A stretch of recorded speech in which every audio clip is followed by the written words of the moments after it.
Selamat datang di channel Mindset Jangka Panjang. Tempat di mana suara hati dan logika bertemu untuk mengajak kita merenung lebih dalam. Di sini, kita tidak sekadar mendengar, tetapi juga mengalami. Jika Anda pernah merasa emosi yang terpendam, perasaan yang tidak tersampaikan, atau marah yang tak pernah diungkapkan, Anda tidak sendiri. Hari ini, kita akan menyelami pertanyaan besar. Apa yang terjadi jika kita tidak pernah marah? Bersiaplah untuk masuk ke dalam dimensi psikologi terdalam tentang represi emosi dan dampaknya pada hidup kita.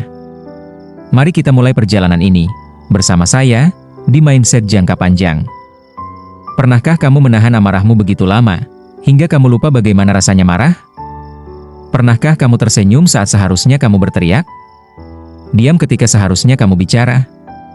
Kita sering diajarkan bahwa marah itu buruk, bahwa emosi harus disimpan, bahwa menjadi baik artinya tidak menunjukkan rasa kecewa, tidak menggugat, dan tidak mempertanyakan. Tapi, apa yang sebenarnya terjadi ketika kita tidak pernah marah? Apakah kita menjadi lebih damai? Atau justru, kita perlahan kehilangan diri kita sendiri? Bab 1. Marah itu manusiawi, tapi kenapa kita menahannya? Bab ini mengajak kita menyadari bahwa marah bukanlah musuh, tapi sinyal. Kita akan belajar bagaimana amarah adalah bagian alami dari manusia. Namun sejak kecil kita sering diajari untuk menekannya, menyimpannya, bahkan menganggapnya sebagai sesuatu yang memalukan. Kita menggali, kenapa kita takut marah? Dan apa yang terjadi jika kita menahannya terlalu lama? Marah adalah emosi yang paling kita hindari. Ia keras, panas, tidak sopan, dan kadang menakutkan. Sejak kecil, kita diajarkan bahwa marah itu buruk. Jika kamu marah, kamu akan disebut nakal, tidak sopan, tidak pantas. Maka sejak dini, kita belajar menyimpan amarah. Kita simpan amarah kita seperti menyimpan bom waktu dalam dada. Kita tersenyum padahal ingin menjerit. Kita bilang, tidak apa-apa, padahal hati kita remuk. Tapi apakah menahan marah membuat kita menjadi pribadi yang lebih baik? Atau justru, kita perlahan kehilangan koneksi dengan emosi kita sendiri? Pertanyaannya, kenapa saya merasa bersalah setiap kali ingin marah? Jawabannya, karena kita dibesarkan dalam budaya yang mengagungkan ketenangan sebagai tanda kedewasaan. Kita lupa bahwa dewasa bukan berarti menekan emosi, tapi memahami dan mengelolanya. Rasa bersalah muncul karena kita diajarkan bahwa ekspresi marah itu salah. Padahal itu hanyalah bagian dari jiwa manusia. Seorang anak kecil memeluk bonekanya erat-erat. Ia baru saja dimarahi karena memukul temannya. Tapi ia marah bukan karena nakal. Ia marah karena mainannya diambil. Tapi tidak ada yang mau mendengarnya. Anak itu tumbuh dewasa. Setiap kali ia ingin marah, ia ingat masa kecilnya. Bahwa marah itu mendatangkan hukuman. Maka ia belajar diam. Tapi diam tidak menyembuhkan luka. Ia hanya mengubur luka lebih dalam. Dan luka yang dikubur tidak pernah benar-benar hilang. Ketika marah tak diberi tempat, ia mencari jalan lain. Ia akan mengendap-endap, menyusup ke tubuh kita. Menyamar menjadi sakit kepala, insomnia, rasa lelah tanpa sebab. Di bab selanjutnya, kita akan menyusuri jejak amarah yang tak pernah terucap, yang menjelma menjadi bahasa tubuh yang diam-diam bicara. Tolong dengar aku. Bab 2, akibat tidak pernah marah ketika tubuh bicara yang kita diamkan. Marah yang tidak pernah diungkap tidak lenyap begitu saja. Ia bersembunyi dalam tubuh dan pikiran. Bab ini akan menjelaskan bagaimana represi emosi, terutama amarah, dapat muncul sebagai gangguan fisik dan mental. Kita akan menelusuri bagaimana tubuh sebenarnya berbicara, ketika mulut kita memilih diam. Emosi yang tidak kita lepaskan, tidak pernah benar-benar pergi. Ia berubah wujud. Ia mencari jalan lain. Pernahkah kamu merasa dada sesak tanpa sebab? Atau mendadak menangis saat sendirian, tanpa tahu kenapa? Itu bukan kelemahan. Itu tubuhmu, akhirnya bicara. Marah yang ditahan terlalu lama akan berdiam dalam tubuh, berdesak-desakan dengan tekanan lain, hingga tubuhmu mulai mengirim sinyal. Sakit kepala. Sakit perut. Migrain. Tidak bisa tidur. Nafas pendek. Jantung berdebar. Semua itu bisa jadi bukan karena penyakit medis, tapi karena emosi yang terlalu lama ditahan. karena tubuh selalu mencari cara untuk berkata, "Aku butuh dikeluarkan." Pertanyaannya, apa benar emosi bisa menyebabkan sakit fisik? Jawabannya, ya. Dalam psikologi somatik, emosi yang ditekan dapat menyebabkan manifestasi fisik. Saat marah tidak diungkapkan, tubuh memproduksi hormon stres secara berlebihan. Ini mempengaruhi tekanan darah, sistem imun, dan otot. Tubuh dan pikiran tidak pernah terpisah. Jika jiwa sakit, tubuh ikut bicara. Rina adalah seorang wanita pekerja keras. Ia selalu tersenyum, selalu berkata, "Tidak apa-apa." Tapi suatu malam, ia dilarikan ke rumah sakit karena sesak nafas. Hasilnya, tidak ada yang salah dengan jantung atau paru-parunya. Semua hasil medis normal. Tapi dokter berkata, "Apakah Anda sedang stres berat?" Rina tidak tahu harus menjawab apa. Tapi air matanya tiba-tiba mengalir. Ia tak sadar, selama bertahun-tahun, ia menahan marah kepada orang-orang terdekatnya. Ia tidak pernah menyampaikan keluh kesah, tidak pernah protes, hanya diam. Dan tubuhnya lelah menjadi tempat penyimpanan luka. Jika terlalu lama berpura-pura baik-baik saja, lama-lama kita tak tahu siapa diri kita. Kemarahan yang tidak pernah kita akui perlahan menciptakan topeng. Kita mulai hidup dalam peran, bukan dalam kebenaran. Di bab berikutnya, kita akan melihat bagaimana marah yang dipendam bisa membentuk karakter palsu dalam diri kita. Karakter yang tidak lagi jujur, bahkan pada diri sendiri. Bab 3. Kemarahan yang terkubur, lahirnya topeng dan peran palsu. Dalam bab ini, kita akan menyelami bagaimana represi marah menciptakan identitas palsu. Kita memakai topeng agar diterima, agar tidak ditolak, agar dianggap baik. Namun topeng itu menjauhkan kita dari siapa diri kita yang sesungguhnya. Kita akan menggali bagaimana kemarahan yang terkubur justru bisa menciptakan kehidupan yang palsu, dalam hubungan, pekerjaan, bahkan dalam keluarga. Ketika kamu tidak bisa menjadi dirimu sendiri, kamu mulai menjadi sosok yang dunia inginkan. Dan kemarahanmu, yang tak pernah kau izinkan keluar, perlahan membentuk topeng. Topeng ini tersenyum saat kamu marah. Topeng ini berkata, "Baik," padahal kamu muak. Kamu menjadi anak yang baik, pasangan yang sabar, teman yang menyenangkan. Tapi semua itu dibayar dengan dirimu yang sebenarnya. Kemarahan yang dipendam tidak hanya membungkam lidahmu. Ia mencuri identitasmu. Ia menciptakan versi diri yang tidak pernah ingin kamu jadi. Lama-lama, kamu lupa cara menjadi jujur, bahkan pada dirimu sendiri. Pertanyaannya, apakah semua topeng buruk? Bukankah kadang kita perlu bersikap baik walau sedang marah? Jawabannya, tidak semua topeng buruk. Terkadang, menyembunyikan emosi adalah bentuk perlindungan diri sementara. Tapi yang berbahaya adalah saat kita menjadi topeng itu. Saat kita tak tahu lagi bagaimana rasanya berkata jujur. Saat kita merasa bersalah karena ingin membela diri. Topeng menjadi masalah saat kita memakainya terlalu lama, hingga kita lupa cara melepaskannya. Bayu adalah seorang guru. Ia dikenal sabar, ramah, dan penuh senyum. Tapi tiap malam, setelah mengajar, ia duduk sendirian di kamar gelap. Ia merasa hampa. Seperti hidup untuk ekspektasi orang lain.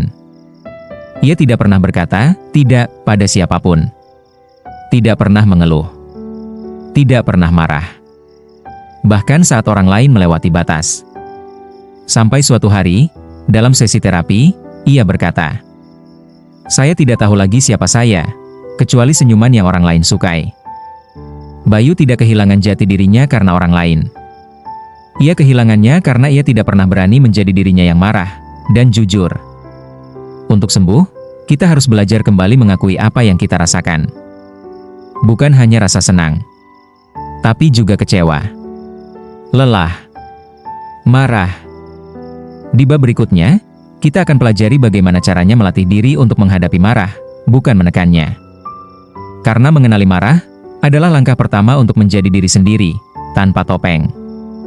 Bab 4. Melatih diri menghadapi marah, bukan menyimpannya.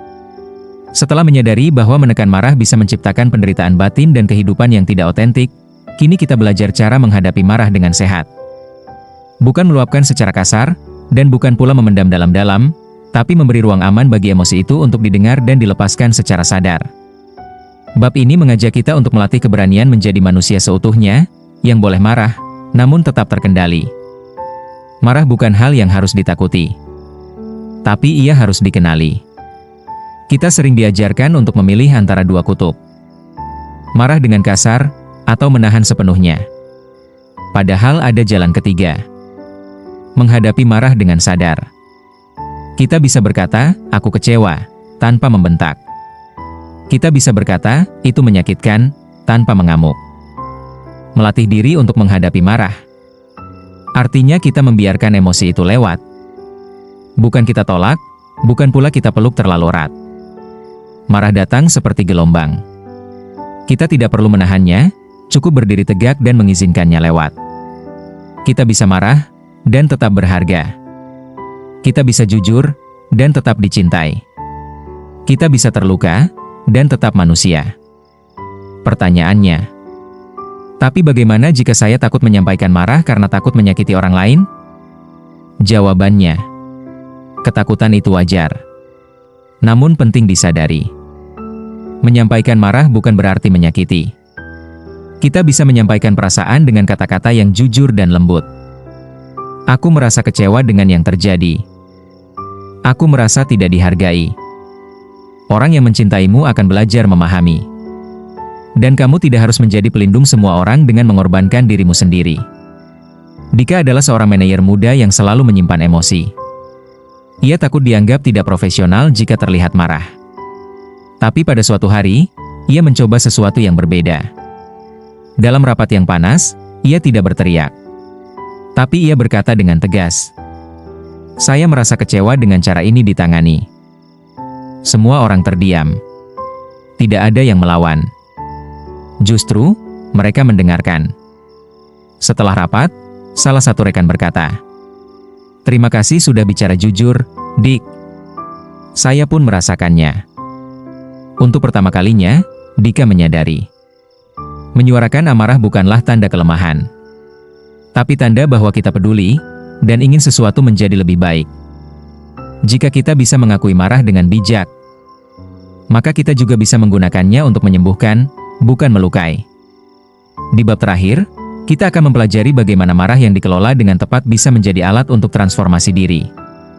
Memperbaiki hubungan, memperkuat batasan, dan bahkan menemukan kembali jati diri.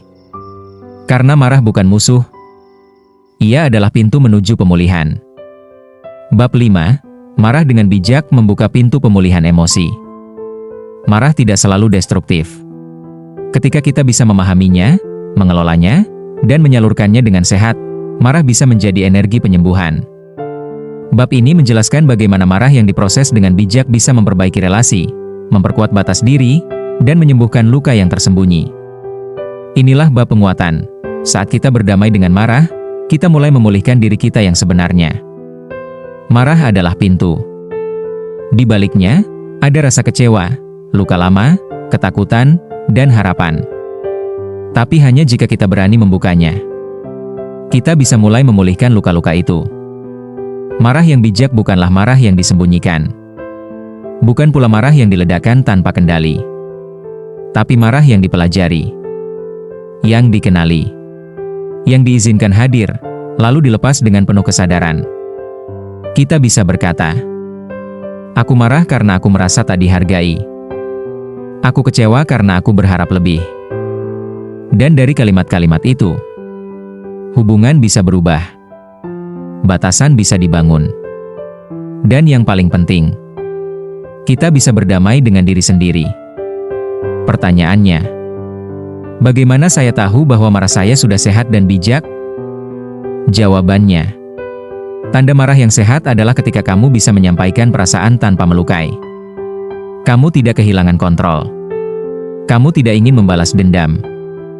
Kamu hanya ingin didengar, dimengerti, dihormati.